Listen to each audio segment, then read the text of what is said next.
Typical night drives are very quiet and intentionally so, because normally I just want you to experience the car for what it is, and obviously discounting how the camera is picking up the sounds and everything, just for you to experience how the car drives without me saying a lot like I do in the main reviews that I usually do.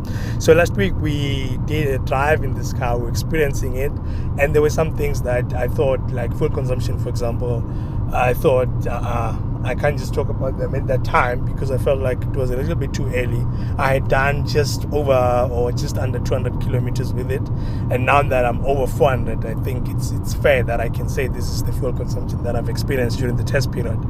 So yeah, that's basically why I'm talking tonight.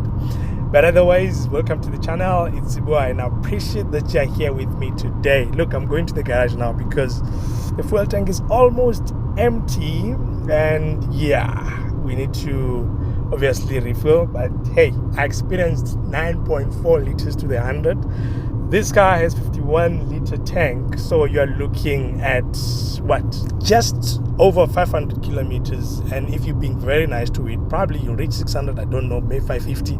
I mean, I've done just around 400 right now, and I can see that the fuel light is about to come on, and I hate that because I remember I read some column, I think it was talking about the fuel consumption and so on, and the argument was that, you know, you shouldn't leave it until it gets like too low, because the particles that are down there in the fuel tank can end up in the engine, and in the long run you might have problems with the engine. I don't know how true is that, but it sounds about right to me, so that's why I'm not doing it. But hey, don't worry, I'll shut up at some point and let the car do the talking. I'm still going to show you everything this car offers at night. Of course, you can see right now I'm on high beams, and that's how they are. I'm not necessarily a big fan of these lights, but they do the job. Honestly, I can't really complain much. It's just that the way they are and where they are positioned, I don't know if they try to, like, the leveling, probably because I'm not seeing where I can change the leveling as well, it's affecting how I'm seeing it. But I didn't check the settings enough to actually help me with the leveling. Someone can help me in the comments in terms of how they experience the lights.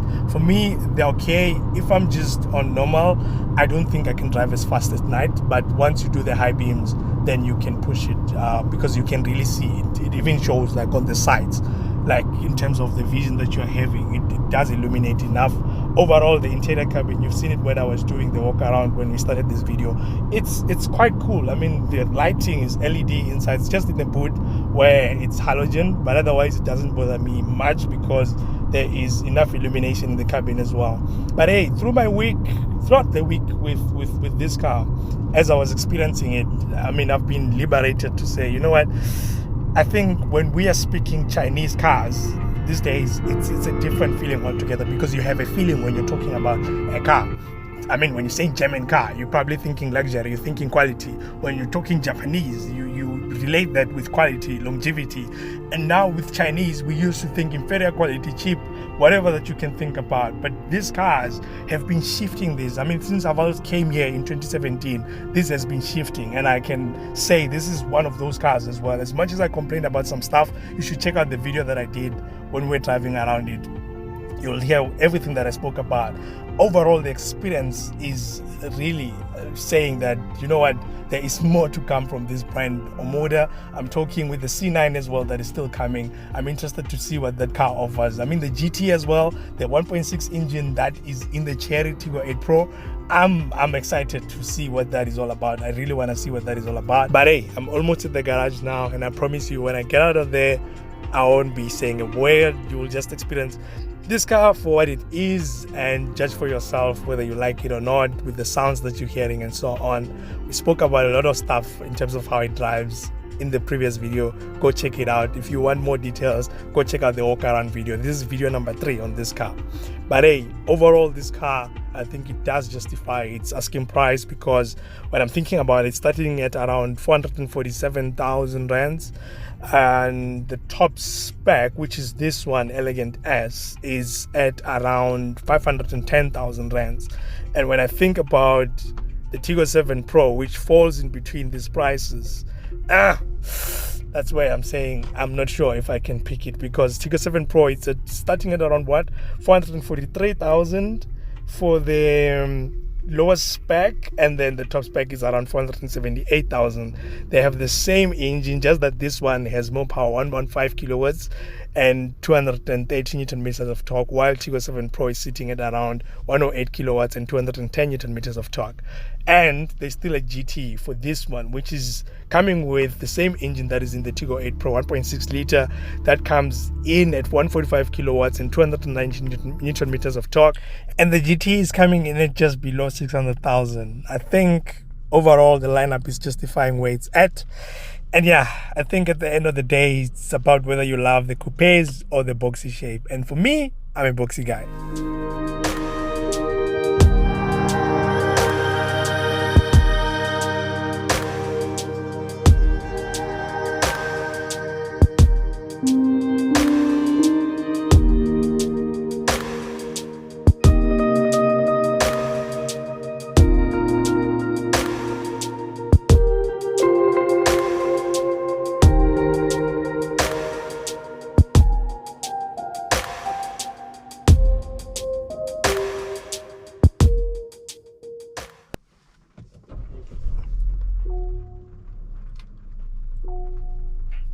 Yep, I'm done now at the garage, and this is when I keep quiet and let the car do the talking. You'll just see some features as I'm driving, of course.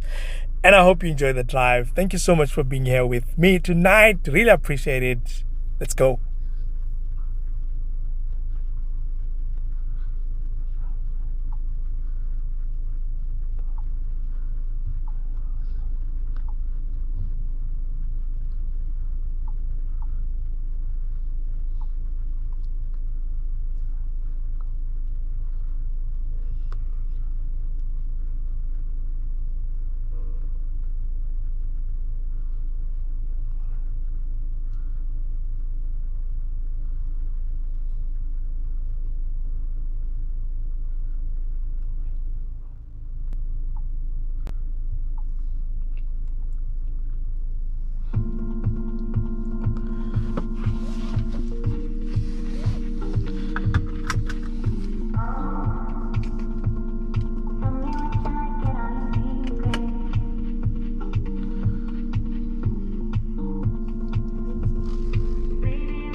Thank you.